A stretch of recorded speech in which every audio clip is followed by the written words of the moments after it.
እንደምናላችሁ በመላው ዓለም የምትገኙ የጊዮን ድምጽ ተከታዮች የዕለቱ ዜናዎችን እየላችሁ ቀርባለሁ። ከዜናዎቹ ጋር አብራችሁን ቆዩ። ለቤቱ አዲስ የሆናችሁ ሰብስክራይብ፣ ሼር እያደረጋችሁ ቤቱን እየተቀላቀላችሁ አዳዲስና ትኩስ መረጃዎችን እንድታገኙ በአክብሮት እጠይቃለሁ። ወደ ዜናዎቹ ይያችሁ። እኛም የምንሞተው ከፍቶን ነው። የከፋነው ደግሞ የሚበላ አይደለም የከፋን፣ የምንለብሰው አይደለም የከፋን፣ የምንጠጣው አይደለም የከፋን። የአማራ ሕዝብ የመኖርና ያለመኖር ዕጣ ፋንታ ደርሶት ነው። በሕይወት እንዳይኖር ተደርጎብን ነው እኛን የከፋን። ክፋታችን አማራ በሕይወት እንዳይኖር ታዋጁ የሞት አዋጅ ታውጆበት ነው።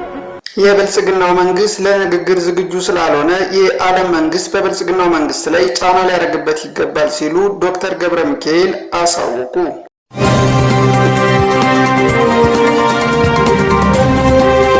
ወደ ህወሓት አንድ ጥይት አልተኩስም አለን ሲሉ የከፍተኛ የብልጽግና ባለስልጣን ተናገሩ።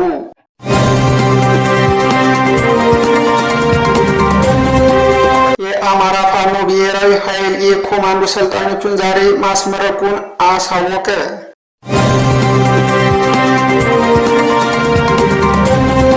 ፋኖ ህወሓት ላይ ተኩስ አልከፍት አለ ሲሉ የብልጽግና ሹማምንቱ መናገራቸው ነው የተሰማው። ፋኖን እንበቀለዋለን ብሎ በመናገር የሚታወቁት የአማራ ክልል መንግስት ቃል አቀባይ አቶ መንገሻ ፈንታው ሰሜን ወሎ ራያ አካባቢ በመገኘት ፋኖ ወያኔ ላይ ተኩስ አልተኩስም አለ ሲሉ መናገራቸው ነው የተሰማው። ተጨማሪ መረጃ አለ፣ ተከታትለነው እንመለስ። እዚህ ህወሓት ከዞብል ጥግ ላይ አሁን ምሽግ እየቆፈረ ዜጎቻችንን እያሰቃየ ነው ያለው። እናንተ ምስክሮች ናችሁ። ዋጃ ስትሄዱ ታያላችሁ፣ አለማጣ ስትሄዱ ታያላችሁ። እነሱ ግን እዛው አካባቢ አሉ።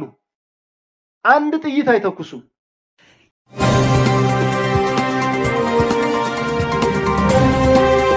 የብልጽግናው መንግስት ለመነጋገር ዝግጁ ስላልሆነ ዓለም በብልጽግናው መንግስት ላይ ጫና እንዲያደርግ የህወሓት ሊቀመንበር ዶክተር ደብረጽዮን ገብረ ሚካኤል ጥሪ አቀረቡ።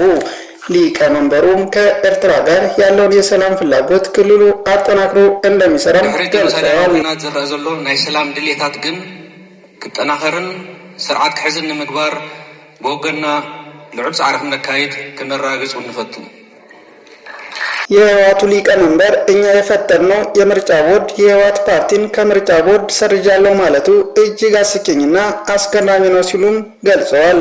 እኛ ድርጅታችን እንዲፈርስ ወይም እንዲቋቋም የመወሰን መብት ያለው የትግራይ ህዝብ እንጂ የኢትዮጵያ የምርጫ ቦርድ ወይም ሌላ ተቋም አለመሆኑን ሊታወቅ ይገባል ሲሉ ጠበቅ ያለም ንግግር አድርገዋል። በትግራይ ህዝብ ላይ ከፍተኛ ስጋት እየተጋረጠ ያለው ይህንን ስጋት ደግሞ ህዝቡ አንድ በመሆን ሊያከሽፈው ይገባል ሲሉ ዶክተር ደብረጽዮን ገልጸዋል። ታሪክ ምስ ትግራይ ከም ዝሕብሮ ውሽጣውን ደጋውን ብድሆታት ብዘተኣምን እናመከተ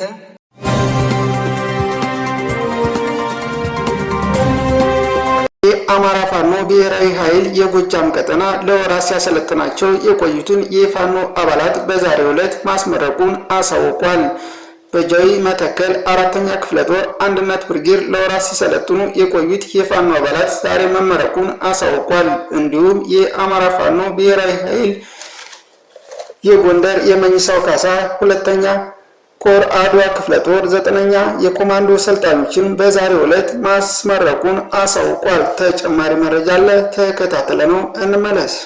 የአማራ ፋኖ ብሔራዊ ኃይል ማዕከላዊ ኮማንድ አባልና የአማራ ፋኖ አንድነት በጎንደር ወታደራዊ አዛዥ፣ የተከበራችሁ በአማራ ፋኖ ብሔራዊ ኃይል የአማራ ፋኖ አንድነት በጎንደር የመይሰው ካሳ ሁለተኛ ኮር የታድሎ ብርሃን ክፍለ ጦር አመራሮች፣ በዚህ ዕለት ወታደራዊ ስልጠናችሁን አጠናቃችሁ የምርቃት በዓላችሁን እያከበራችሁ የምትገኙ ተመራቂዎች ክቡራትና ክቡራን እንኳን አደረሳችሁ፣ እንኳን ደስ አላችሁ። የተከበራችሁ ተመራቂዎች በስልጠና ወቅት በሚገጥሙ አድካሚ ጉዞዎችን ተሻግሮ ለዚህ መድረስ እንደ ቀላል የሚታይ ጉዳይ አይደለም። ውትድርና ቆራጥነትን፣ ጀግንነትን፣ ድፍረትን፣ ጽናትን የሚሻ የጀግኖች ግብር ነው። በዚህ ላይ ፋኖነት ሲታከልበት በጀግንነት ለህዝብ የሚከፈለው መስዋዕትነት እጥፍ ያደርገዋል። ፋኖነት ለእውነት የሚከፈል እውነተኛ መስዋዕትነት ነው። ፋኖነት ለወገን፣ ለህዝብ ፍትህ፣ ነጻነት፣ እኩልነት፣ ሰብአዊ ክብር የሚከፈል የጀግንነት መንገድ ነው። ፋኖነት በየዘመኑ የሚበቅሉ ስርዓት ወለድ እኩይ የጥፋት መንገዶችን ማርከሻ መድኃኒት ነው። ፋኖነት ቅድምና ጥንታዊነት ያላጠፋው የባንዳዎች አረም ያላቀጨጨው የሐሰት ትርክት ያላደበዘዘው በየዘመኑ